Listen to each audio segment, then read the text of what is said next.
Traveling isn't a reward for working, it's education for living.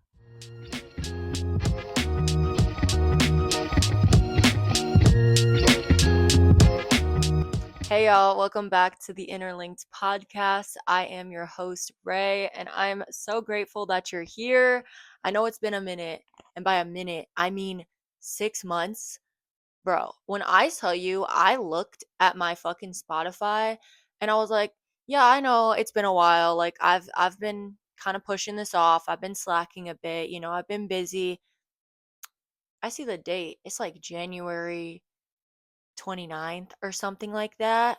What? Are you dead ass? Like, where has the time gone? I genuinely don't know, but I will give myself a little bit of grace because if you don't know, I was in Southeast Asia for 2.5 months. So that accounts for some time. And honestly, this trip taught me so much. And I grew so much as a person. And I also felt as though when I got back, I needed to really sit with that because although I went alone, as you guys know, I don't stay solo for too often. I end up meeting people, and one thing leads to the next. And before I know it, I'm like, wait, can I just get some space? Like, can I get a second for myself? So I was busy. It was amazing. And I did talk about it a little bit on my TikTok. I've, had little talking points here and there, but I thought I would just catch back up with you guys, touch base. And especially because I went on such a long trip, I wanted this episode to kind of center around that and just go over this fact that traveling is literally education. And that's why I really liked the quote that I started with. Traveling isn't a reward for working, it's education for living.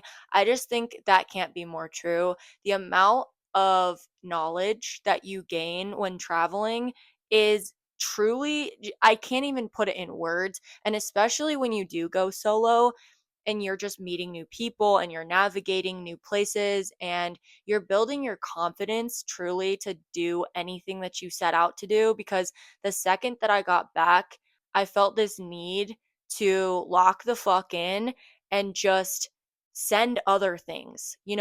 One of the other quotes that I really liked that came from a book I love, it's actually a workbook. Dochi practiced through this. If you don't know Dochi, I mean, come on, Dochi. So anyway, she credited this book for how she was able to, branch out of her shell and especially creatively and get the courage to, believe she's a star. She knew that shit before she actually was and then became it. And I feel like this workbook has taught me so much. And one of the things that I really took from it was the quote, take the leap and the net will appear. And that's something that I used to get me on the trip of 2.5 months by myself. And then coming back from the trip, I'm like, take the leap and the net will appear. And if you don't know, I just recently hosted and began a club, Clee Creative Club, and I hosted my first event. And, I did that shit, of course, with the help of my crew. But I did it and I sent it. And I've just been really leaning into the idea of leaping into the unknown because if you believe in yourself and you believe that something can come to fruition, it will. Your mind is so powerful. I've recorded multiple episodes about this, manifesting all of that. And I don't know, it took me a while to actually believe in it in other ways. But if you're not used to traveling, I thought that I would use this episode to kind of show you why that leap is necessary and some of the things that I learned while taking this long 2.5 month solo trip. So let's get into it. Now, in terms of traveling or solo traveling, this certainly is not my first rodeo, as you guys know. However, something that never fails to amaze me is the power of connection.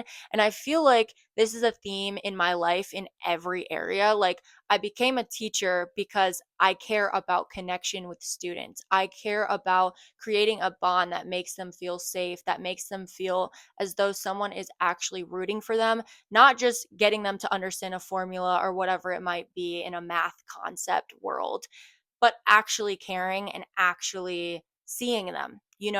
I care about connections in having strong friendships with people. I care about connections in creating the club I just mentioned, Clee Creative Club, because I feel as though having an art community and a sense of connection with people in your city is important. And so when I travel and I go alone, one might think, oh, she wants to go by herself because she wants to be alone. But that couldn't be further from the truth. I think that when I travel and I do connect with people, those connections are everything to me. Of course, I enjoy the food and I enjoy the scenery and I enjoy the art or whatever I might buy, the souvenirs and such.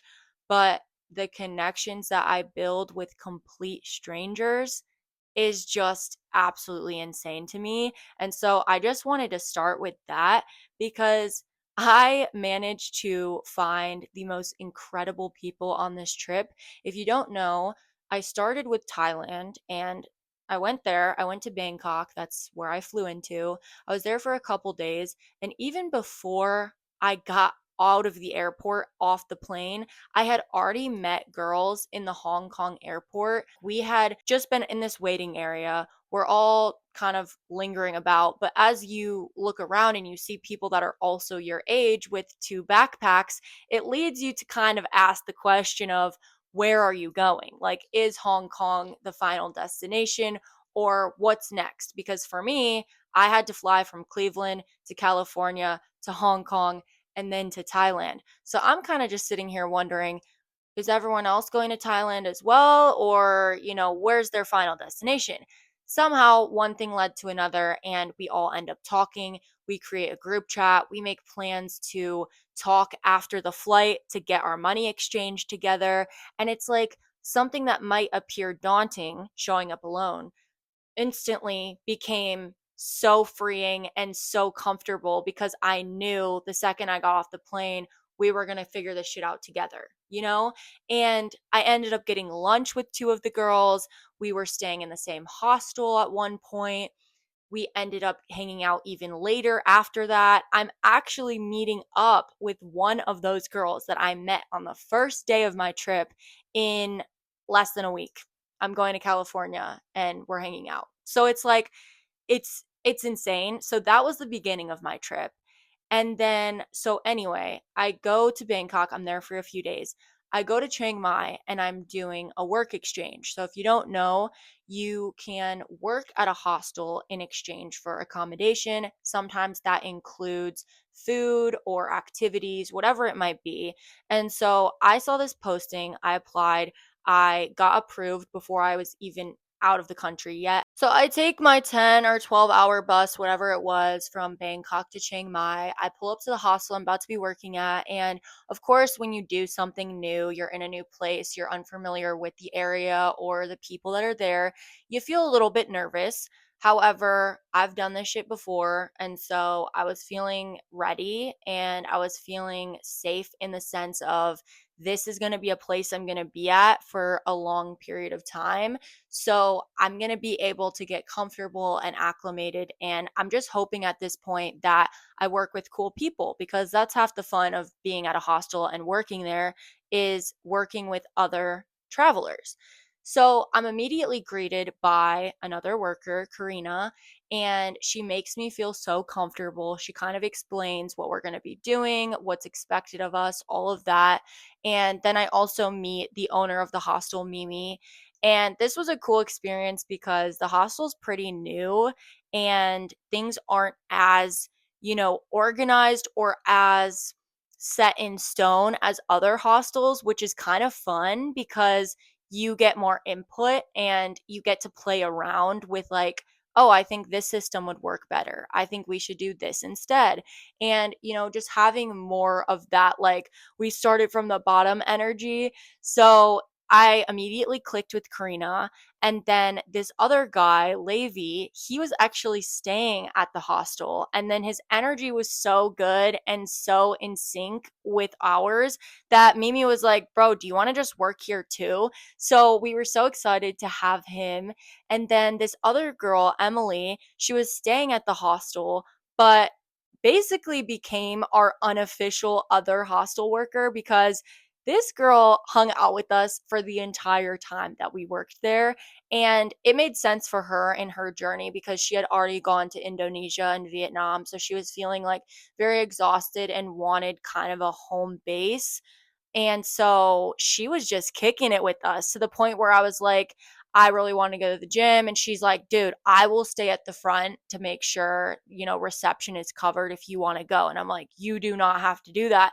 And she was insistent. And so, like, we had that relationship of like, she was basically working there with us. She would come to our meetings and whatever it might be. And then this other guy, Merrick, he ended up coming to work there as well. And we just all became so close. It was actually insane, like just bestied up in that hostel. And it was to the point where we were like, wait a minute, how do we symbolize this friendship? And someone threw out the idea of like, we should get matching tattoos. And us being travelers and kind of on that YOLO frequency, of course, we were all down. So I'm in the shower one day and I'm like, what should we get? Like, I'm trying to ponder what would be an accurate representation of this beautiful, amazing friendship that we all just shared and created. And then I was like, wait, we're at Wanderfox Hostel and we're all travelers. So why don't we just get Wander? Like, that's essentially what we did. We all wandered here and we all met each other, and we're going to continue to wander and explore throughout our lives and throughout our travels. And best believe that's what we did. So I will put some clips in here of the tattoos that we got. But even Mimi, the hostel owner, she also got the tattoo. She got hers in English, and then we all got ours in Thai. And it was just so special that not only did we create this friendship and this bond, I now have it on my body forever. In addition to us spending 2.5 weeks together at the hostel, or at least that's how long I was there for. Me, Emily, Levi, Karina, we were all there. Karina was actually there for a fat minute prior to me getting there, like months. So she was the OG. But like afterwards, me, Emily, Levi, and Merrick actually traveled together to the south of Thailand and did all of the islands together. So we spent another 2 weeks together. And then in addition to that, you know how I mentioned earlier, I'm going to visit that girl who I met on the first day? Guess who's going to be there as well? One of the people that I worked with at the hostel. So Merrick is actually also going to be with me in California in less than a week. And that, it's just crazy. It's crazy how that shit happens. Like, we really were strangers and now we're just like lifelong friends. And if anything, you might not see these people for a while, but keeping up on social media and eventually having this random moment where you're like, wait, I'm supposed to go to Sweden and blank lives in Sweden. Like, let me hit them up. It's just cool to know that, like, you have friends in other places, other countries, and it's always a possibility that you could see them again. And I make this a priority at the top of my list because when I'm thinking, oh, I'm going to go to Europe, and then I'm like, what's right in Europe anyway? Oh, I might as well pop over and see blank. You know what I mean? Like, my last trip in like December ish, I went to Switzerland, Paris, Austria, and Berlin. And two of those countries were because I met people on my prior travels. Like, I literally met a girl in Japan who lives in Berlin, so I visited her. I met a girl, well, actually, three girls who lived in Austria, and that's why I decided to make a stop in Austria. And then, even the Japan trip that I took, I went with a girl who I met in Portugal. I spent one day with her and then we planned a trip to Japan together. So it's like, you never know when you're going to see each other again. And you should never think of it like, oh, what's the point of making a connection with someone? Like, they live in Africa, they live in China. Like, when am I going to be there? You just might be there. Or maybe they'll be where you're going to be. And you never know where you're going to end up. So I think that making these connections is literally never a waste. And if anything, the moments that you share together are going to be the best memories of your trip, hands down. I'm telling you right now, it's not going to be the food. It's not going to be what you buy. It's going to be the connections that you make. And it is such a learning experience because you learn what friendship should look like. And some people, I feel like I've had really good examples of solid friendships, but if you've never felt like you've had that, take a trip.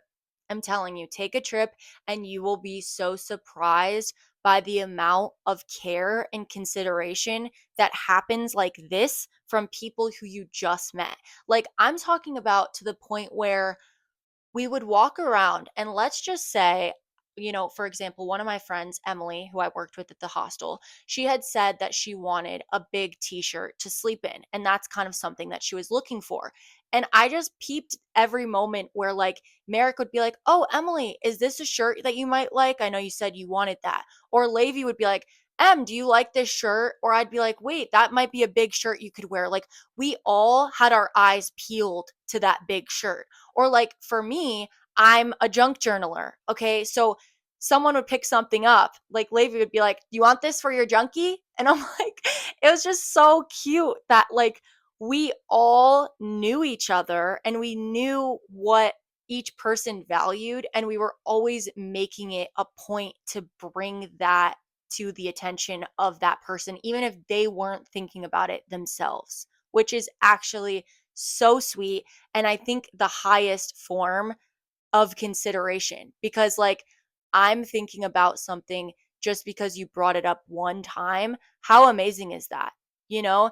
And then to the point of like knowing each other, we literally had the deepest and most beautiful talk. The last night that we all spent with each other was on the beach and we all sat there and we went in a circle and we said what we appreciated most about each person. And so like for mine, I was told, everyone appreciated how strong and independent and firm I was on my beliefs and my ability to like stand up for my opinions and not cave based on what other people say around me.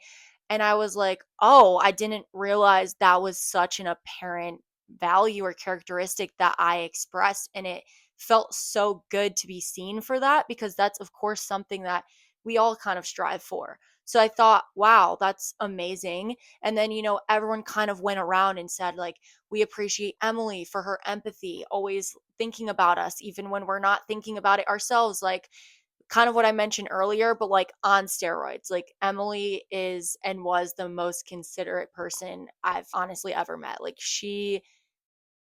I won't even get into it. But so we all tell Emily that. And we all tell Merrick, we appreciate him coming out of his shell and being able to be open and goofy with us. And Levi, we were like, dude, you are 18 years old and you're doing this shit and your energy is amazing. And we all just sat around and I'm like, this is so insane how well we were able to get a read on one another and value one another just from spending essentially like a month together. But it was real and it was a true connection that, like I said, I believe is a lifelong one. So, on that note, I just want to point out that goodbyes are hard. Okay. I think it's weird that in the way that a doctor can get used to death or telling a family bad news, as a traveler, you have to kind of get used to goodbyes and get used to the abruptness and the shortness of these friendships and these connections. However, I will never allow the understanding of what they are and, how short they might be to take away from their value because no matter if I spent one day with you, one lunch with you, it doesn't matter. You are a part of my story forever. You're a part of this memory, this life that we shared in that moment.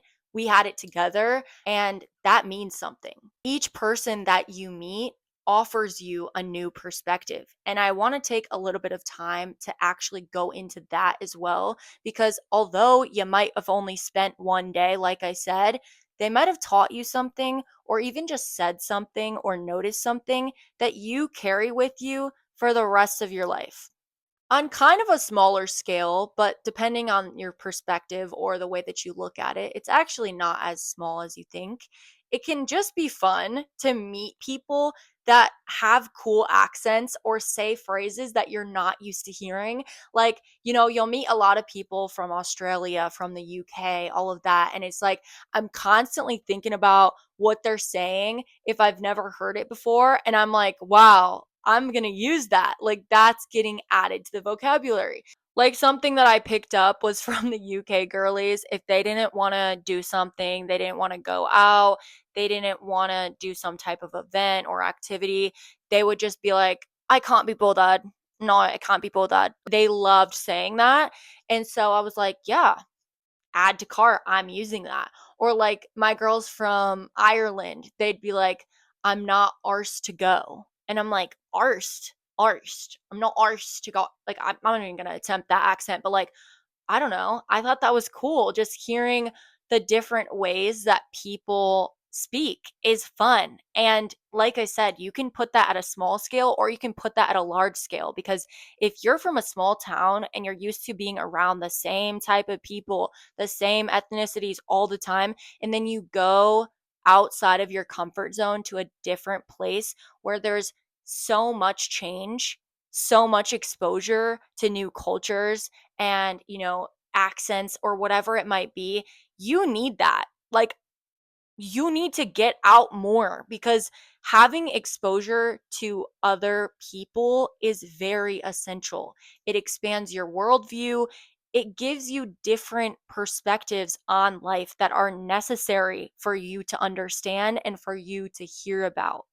That could also pertain to like stories or things that people have done, because especially coming from someone who lives in the US, when I meet people from other countries, the shit that they're up to would actually blow all y'all's mind, because like people in the US aren't doing that. I'm just going to put it out there, like people in the US are not living life the way that other people in other countries are living life, even to the point of this girl I met from the UK. She was 19, I believe, and she said on Snapchat that more of her friends' locations were in, we were in what, Thailand at the time? More of her friends were in Thailand or Southeast Asia adjacent than that were at home.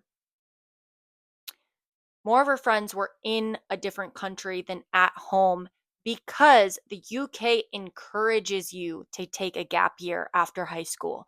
They say you shouldn't just go right into college and into working. You should take a break. You should live your life, explore, expand that worldview, get out, get to another country. You should do that. You know what they say in the US? You probably already know. They say stay here, work on your education, get to work, hustle, bop, bop, bop. They want you to just jump in, right? They don't do it like that in other countries, okay? So even just meeting someone who says that's the normal in the country they live in, some of y'all need to hear that, because we're a little brainwashed here. We're a little convinced that what we do is the right way, and I'm telling you right now, there's other ways to live your life, and you don't need to feel like you just have to fall in line with the rest of the sheep. Do life differently. The way you might get inspiration to do that is by talking to people that aren't from here. You'll find that when you have these conversations with people who are doing cool things, it's not the same level of cool things that people at home are doing, because it's not usually in a flashy or a shallow way. It's not, "Oh, I got this promotion," or, "Oh, I got this house," or, "Look at my wedding ring." It's never that. It's always the richness and the boldness of their experiences that really inspires me. Like I said, the amount of fresh 18 and 19-year-olds traveling throughout a different country they've never been in, that's inspiring. Talking to the dude who I worked with at my hostel, Levi, he said this quote, and he said it in Dutch because he's from the Netherlands, but he said, "I've never done it, so I think I can do it." That's a quote that just flew out of his mouth, but one that had me pause dead in my tracks, one that I forced him to actually write out in my notebook, and I put the translation because it meant so much to me for him to say something like that. It was over the topic of like building something, and he's like, "I've never done it, so I think I can do it." Why not? What did that inspire me to do on the trip? Get my ass on a motorbike and drive it. Because coming from the US, we hear a lot about, motorcycle accidents. Even in Southeast Asia, there's a lot of crashes, and that is a real thing. But people are often just drunk driving, and that's why they crash. However, knowing all of that, I did have kind of these preconceived notions of danger associated with bikes. So, when an 18-year-old tells me I've never done it, so I think I can do it, I took that shit and I ran with it. Or in this case, I drove with it because I've never done it. So why couldn't I do it? And you know what? I did do it and it was fine. So that's something I used on the trip. And then following the trip, I still think of that. It's still an affirmation for me because I felt so inspired by who it came from. Something else I did on the trip, I went scuba diving. I got my diver's license. That's fucking crazy. I never thought I would be doing that. There's also a lot of fear associated with being underwater. Like all of these unknowns that we have, take that out the equation. And sometimes you need somebody else's fresh perspective to get you to do it. Okay. I was jumping off cliffs with people, and I'm naturally a very adventurous and adrenaline driven person. However, I definitely did some things on this trip that I wouldn't have necessarily done had I not been surrounded by other people who were also willing to do those things. Kind of like if you jump, I jump, but like in a good way. I met this girl, Isla, and she told us about how she took this whole trip hiking throughout Europe and sleeping on train station floors and eating out of dumpsters and like hiking for miles with her backpack and two guys that she barely knew. And I'm like, this is like the shit that we need to hear, to feel inspired because people around you, people in your circle are not going to have stories that inspire you like the stories that you hear from someone who you've never met, and especially someone who's traveling. Because I'm telling you, the frequencies of travelers just hit different, and the things that they will share about their lives will have you genuinely rethinking your entire existence. Like, why am I not doing this? And it's not, why am I not getting this career? Why am I not getting married? It's like a pressure to live. What a good pressure to have.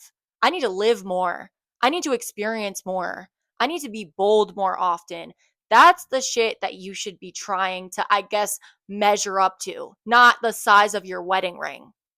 I met another girl who teaches online. And as a teacher myself, I was like, this is a conversation that's really inspiring for me to have. Like, hey, I can work for my computer and also live this traveler life. I also met a ton of people who are doing the Australian work visa, which, if you don't know, you basically get to go live in Australia for, I think, 6 months to a year, and you just have to get a job there. The jobs are very available and, not necessarily easy to get, but it's a common thing. You can go do that. Being around people who are saying, "Oh, I'm doing this." And then you meet somebody else that's saying, "Oh, I'm doing this." And you're like, "Oh shit, like I could do that." You need to get that push, that fire lit under you to just do more crazy shit. And if you want to have that, I'm telling you, you need to go travel because the people on these trips, they're living life in a way that you probably just aren't. I also met a couple while doing the Hai Jung Loop in Vietnam who had absolutely no plan but their backpacks and a couple countries they wanted to go to, which was essentially kind of how I came into my trip as well. But it just hit different seeing a couple doing it because it kind of shows that you need to be with someone who wants to kind of live in the way that you want to. And I think that for a lot of travelers, they do end up being single because no one else wants to have that lifestyle. No one wants to be tied down while they are traveling. So it was kind of cool to see a working example of that and know, like, hey, it is possible. You can meet someone who also enjoys traveling and you guys can do it together. I also met a girl while doing my diver's license who was traveling for the past 4 years. She did an au pair job in Europe and all this, that, and the third. Like, these stories are so inspiring. And people give you the sauce. Like they'll literally be like, this is the company I go for this. This is the site I use to teach online. This is the visa I'm going to get. This is what you need to do when you get on the site. Like, here's what you check. Here's what you have to have. If you're interested and there is something that you want to do, open your mouth and express it. And I'm telling you, you'll literally meet somebody within like 2 days that's doing what you want to do, that's living the life that you want to have.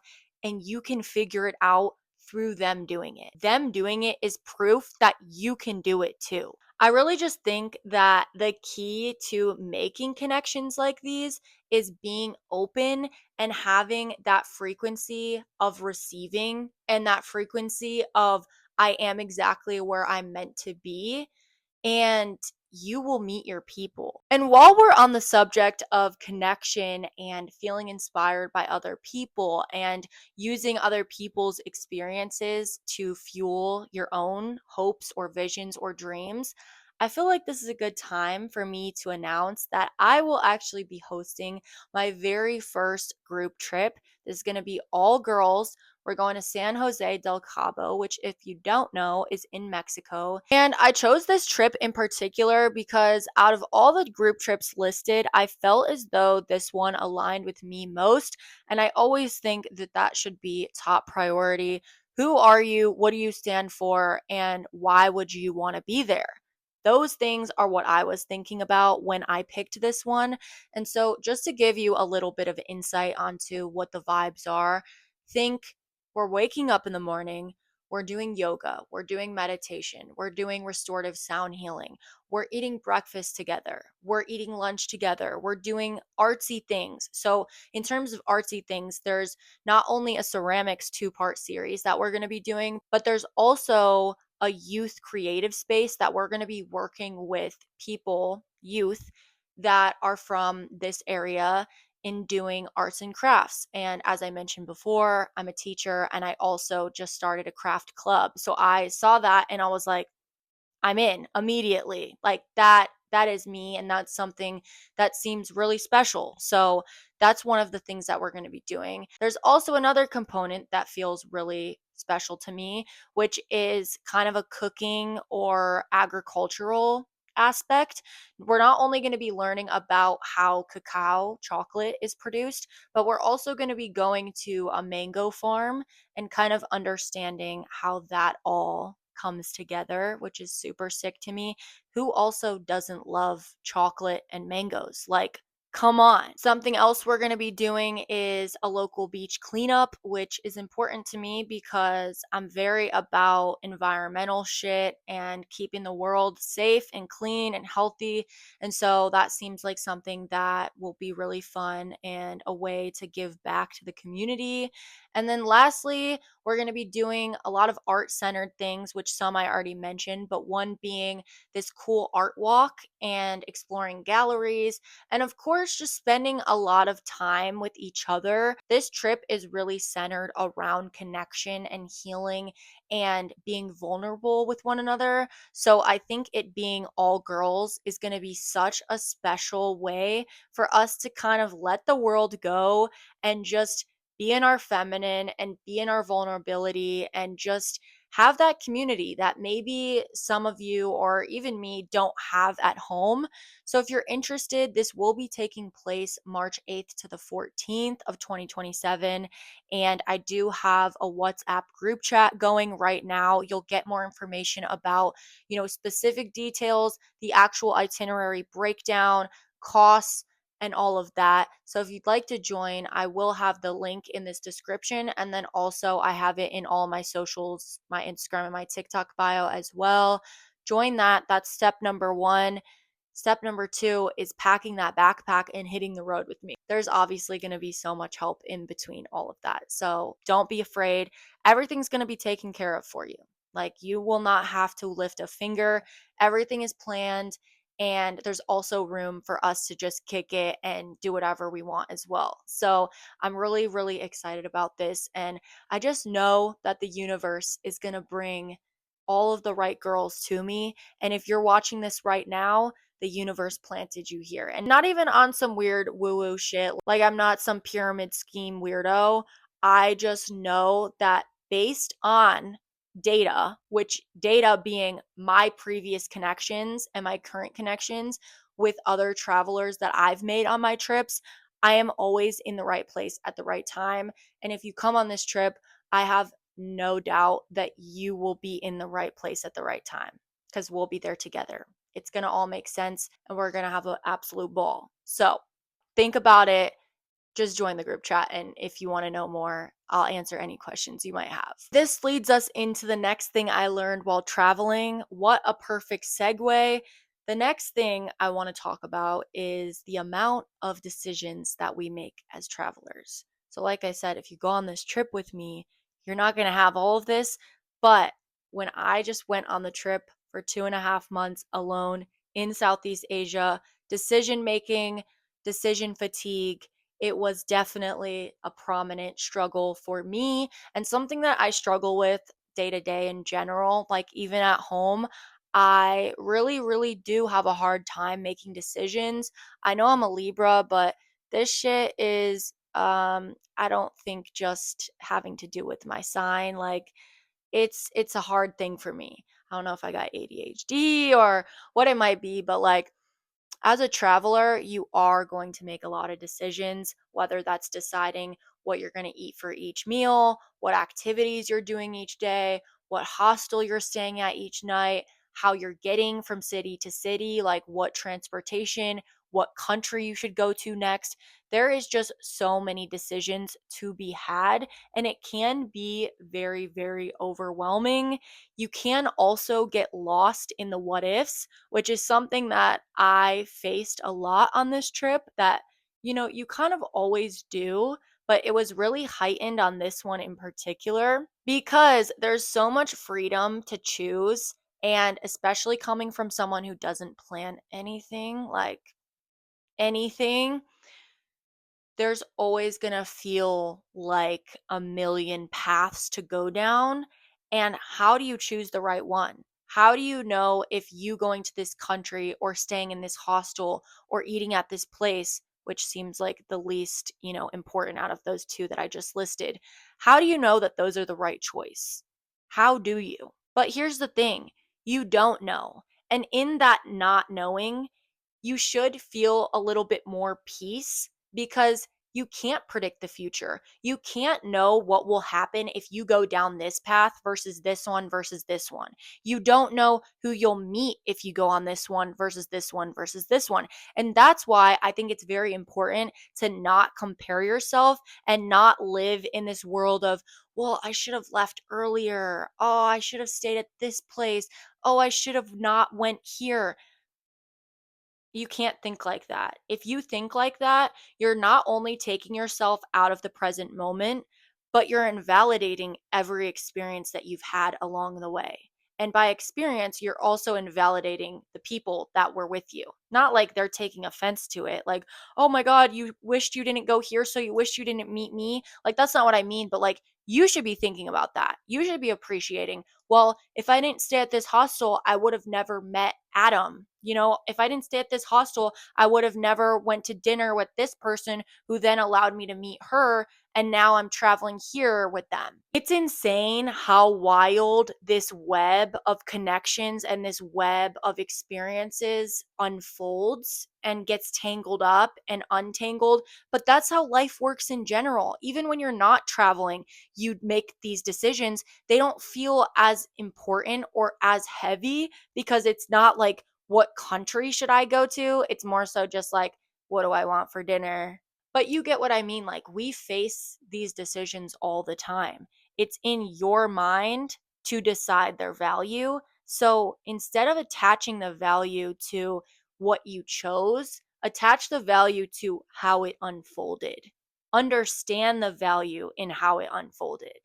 Appreciate the value in how it unfolded. The other thing is, you're going to meet a lot of people who have done X, Y, and Z while you're traveling. So let's say you pull up to Malaysia and you meet somebody who's done this tourist attraction and you haven't done it yet, but you're supposed to leave to go to Indonesia tomorrow. And now suddenly you're like, wait, but I didn't do this. I didn't eat this food. Oh, I didn't know that thing existed.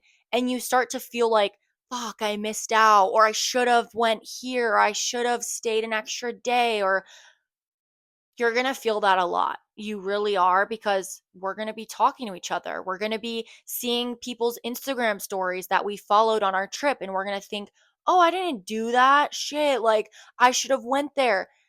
You cannot think like that. If anything, take these things that you wish you would have done and just write them down, because just because you didn't do it this time doesn't mean you don't have more life to live. That's the beautiful thing. You'll always find something that you didn't get a chance to do, but it gives you a reason to come back. Like, I know it's expensive, obviously, and you might think in your head, when's the next time I'm going to spend $2,000 on a flight for this thing?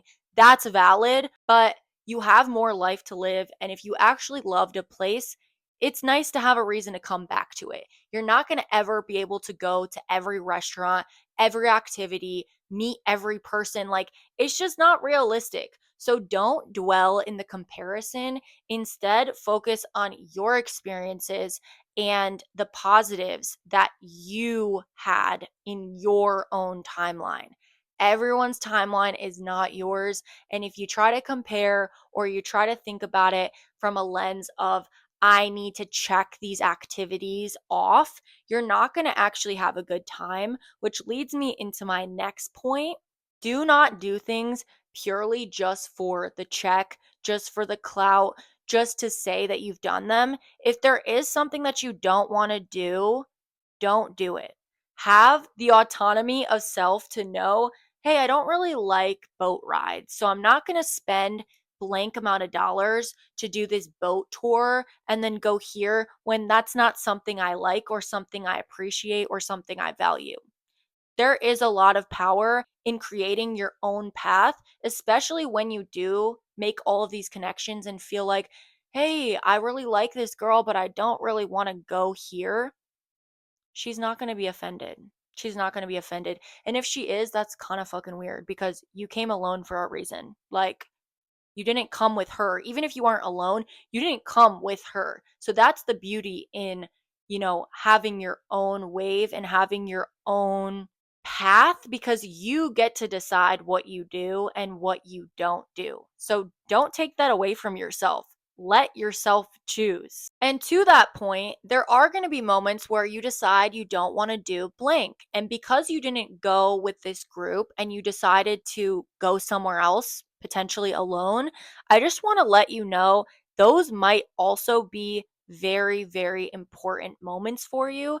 You can take more time to actually experience without having the chaos of other people around you, and without having, other people's perspectives or emotions or moods cloud your own. You can do what you want to do and go to stores that you want to go to for as long as you want to be in them. You don't like the clothes, you walk in, you walk out. You don't have to wait for somebody else to continue to, look around for you to leave. I also think that when you're alone, you're more present. You take in your surroundings more. You appreciate things more. You gain confidence with navigating.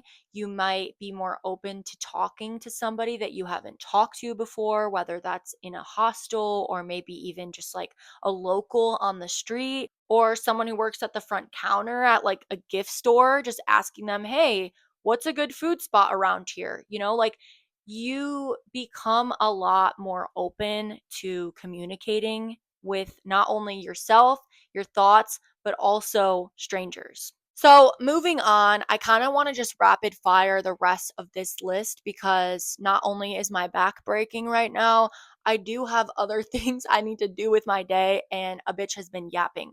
So, let's get into the rest. Number one, on this trip, I was barely on social media. I did not really go on Instagram stories and like scroll at all.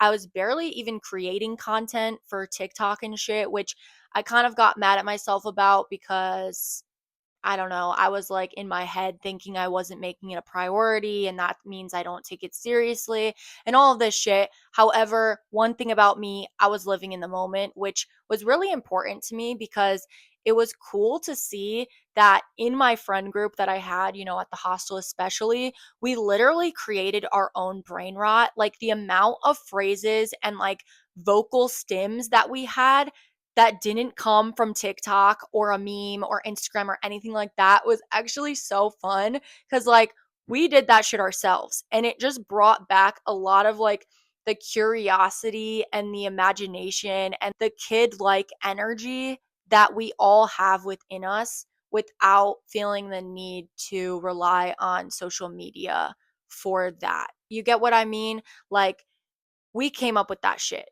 We thought it was funny, and now it's kind of our own little language. Other people don't understand what we're talking about. It's kind of like a little code that we only understand, which is so fun. It kind of gave the energy if you've ever been on like a road trip with your girls, or you've gone camping or something like that, some type of trip with your friends, and then you come back with like the song of the trip, the stim of the trip. That is what it was, because we had that, but like on steroids, a new stim a day, and it was so fun and so freeing. Like, we were just coming up with it.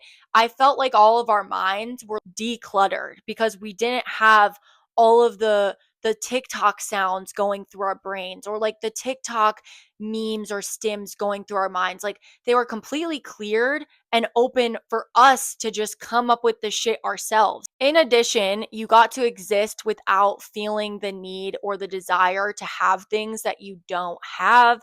Of course, that's always a fall of social media, and it can even be a fall of travelers, because if you're watching, like I said earlier, TikToks or Instagram reels or Instagram stories of people that you even just met and they're doing cool shit, you might even begin to compare yourself, and they're in the same country as you.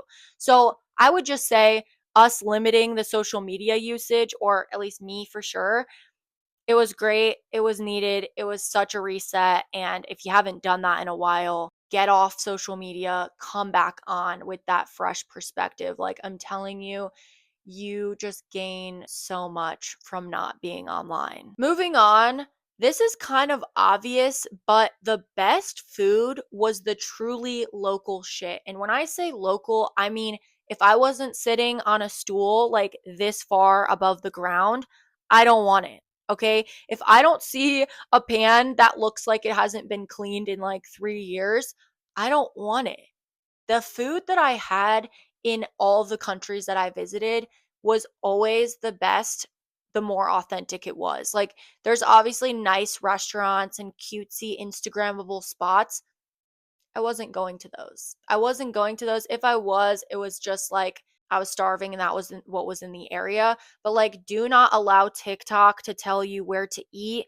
Don't even navigate to get to where to eat. Like, if you can, just go based on what you walk past. That food is going to be the best food that you've ever had, and no place, no official restaurant can replicate it. Like, the family recipe is the only recipe you should be after. On the note of food, I think it was really special the way that we shared meals and dishes. Everything is so family style in most Asian cultures, I think, and it feels so special. It feels so genuine, and it just kind of reopens your eyes, because I think a lot of the US is very individualized. Like, you order your meal and yeah, we might share an appetizer, but like, no, in these countries, it was you share everything. Like, yeah, we might have our own bowl of pho or something, but like, just being able to like grab a little bit of this, grab a little bit of that, like, we're kind of all just a little family. And I don't know, I just loved that. So,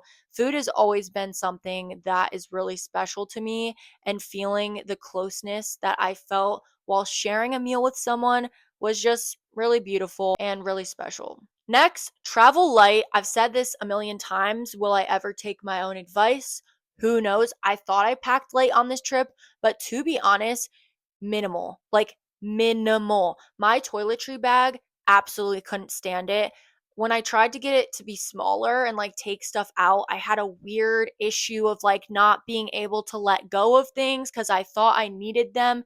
You don't really need shit. I'm telling you right now, most hostels have shampoo, body wash already in the shower. Like, Make sure you have toothpaste and a toothbrush, but if anything, you can also buy that in other countries. Like, we are not the only place that has toothpaste, okay? If you are particular where you like the taste or you have sensitive teeth or something, make sure you have enough refills to get you by, but like, you don't need really anything. Every hostel usually has what you need. Toiletries for me just took up so much room in my bag. Like, bare bones, people, bare bones. Makeup, you're barely going to be wearing it. If you're going somewhere hot, like, just take that out the equation. Bring some fucking lipstick, eyebrow care, mascara, call it a day. You're going to be sweating bullets. I don't know why I thought I could have any type of beat, and I don't do a beat anyway. So, like, just think logically when it comes to packing, okay? The other thing is be prepared to shop, especially if you know that the place you're going has good vintage or good insert whatever is your downfall. For me, I really didn't realize that Vietnam was going to be the absolute shit when it comes to not only vintage but also affordable streetwear. I definitely walked out with 6 new pairs of denim, which was absolutely insane. But I just ended up buying a duffel bag and then having to check it, which sucked. So I don't recommend that. And I don't even recommend me purchasing all of that. But if anything, I could have just shipped it home. That is always an option. I don't know how expensive that is. But yeah, pack light, because if you plan on shopping and you know that you like to shop, you're not going to have room for that. So, yeah. The next thing is write down your funny moments and memories. They will be so wholesome to look back on. So, like I said, I had a lot of stims and, memes within the friend group that I formed. Best believe we wrote all of those down. And it's so fun to just have like a rough day and then go in my notes app and just be like, right, right. And just instantly be transported back. I used to do this when I was teaching too. Like, if a student said something funny, I would write it down. And it's so fun. It's like a little memory. And yeah, I really recommend doing that. Next, you don't need to go out every night. And the thing is, you are in charge of your FOMO. I actually wrote a whole piece on FOMO. I think I put it on my Substack, maybe. If anything, it's on my TikTok.